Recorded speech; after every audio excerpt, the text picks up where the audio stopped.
Dites-moi, il n'y a pas quelque chose qui vous dérange dans cet évangile? Nous fêtons aujourd'hui l'ascension du Seigneur et il n'est pas question d'ascension dans le récit de saint Matthieu. Son évangile se termine juste par cette parole « Et moi, je suis avec vous tous les jours jusqu'à la fin du monde ».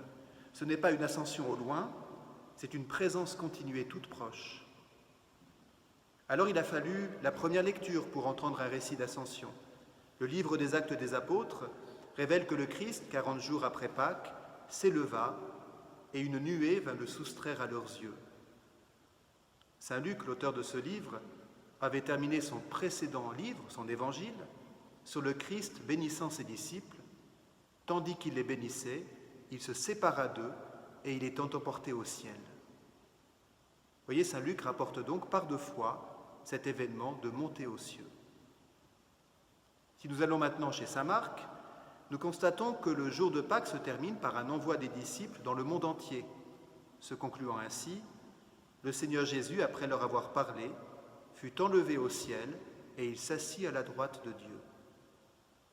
Notez qu'on est ici le jour même de Pâques et non pas 40 jours après, comme chez saint Luc. Enfin, en ouvrant l'évangile de saint Jean, on ne trouve même pas de récit d'ascension. L'évangéliste, traditionnellement représenté par un aigle qui voit les choses de haut, ne parle pas d'élévation au ciel, mais au contraire d'une marche qui continue sur la terre, puisque Simon-Pierre reçoit cet appel « Suis-moi ».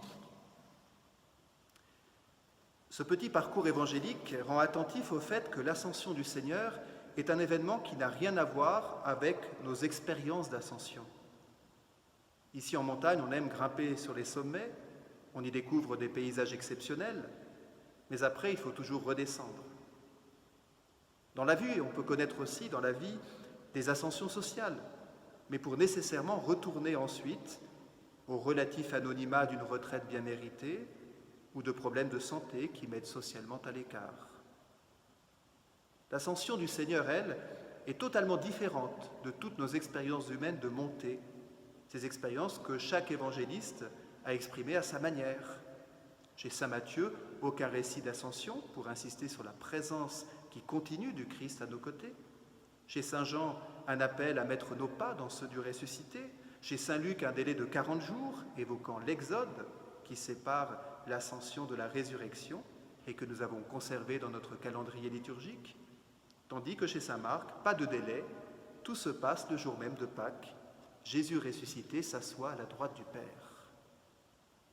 Alors vous voyez, la question n'est pas de savoir qui a raison, qui dit vrai. Tous disent vrai. La parole de Dieu est vérité.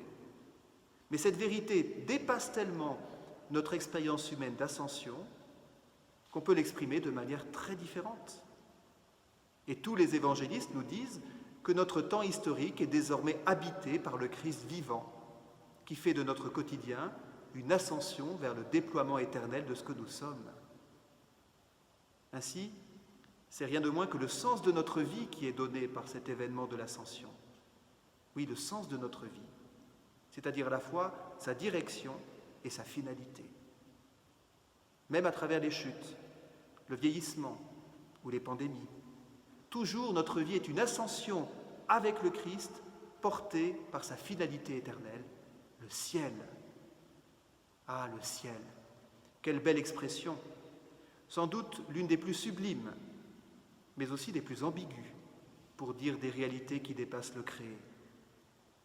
Quand nous disons le ciel, nous ne disons pas Dieu confiné dans un endroit déterminé de l'espace.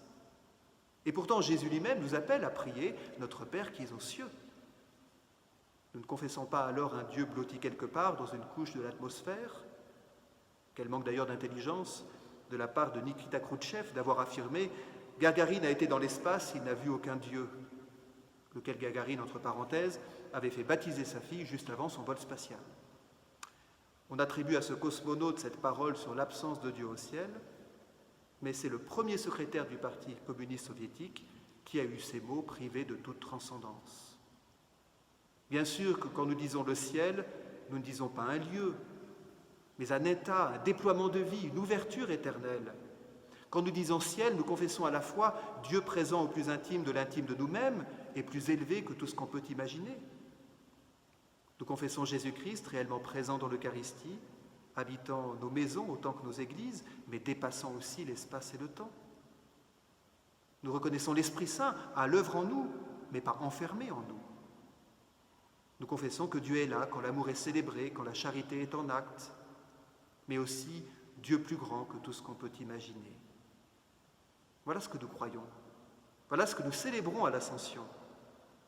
Non pas une montée comme celle d'une fusée défiant les forces gravitationnelles, mais une symphonie entre l'incréé et le créé, entre Dieu qui a tout donné pour nous et nous qui sommes appelés à être tout à Dieu. Vous voyez, nous célébrons ce lien indéfectible depuis que notre humanité assumée par le Christ a été introduite définitivement dans le mystère éternel de la Sainte Trinité. Alors c'est quoi l'Ascension ? L'Ascension, c'est comme le disait saint Léon le Grand, la gloire de la tête qui devient l'espoir du corps. L'Ascension, ce sont nos vies tumultueuses qui reposent déjà dans la paix et la joie de la Trinité. L'Ascension, c'est cette montée qui n'est pas seulement pour après notre vie sur terre, mais qui est déjà commencée comme une puissance d'attraction de la grâce sur nos pesanteurs. L'Ascension, c'est le passage de la présence visible de Jésus ressuscité à sa présence à travers nous, faisant désormais de nos vies ensemble un signe puissant d'amour et de don. Et voilà tout le sens de l'Église qui n'est qu'au service de ce grand mystère. C'est pourquoi d'ailleurs, dès qu'elle s'écarte de cette mission-là, l'Église nous fait mal et nous révolte. L'Ascension, c'est encore le passage d'une présence visible du Christ auprès de certains à sa présence réelle dans les sacrements pour tous. Et ainsi le Christ ressuscité est davantage présent à notre humanité que s'il était resté à accompagner quelques-uns sur les routes de Galilée.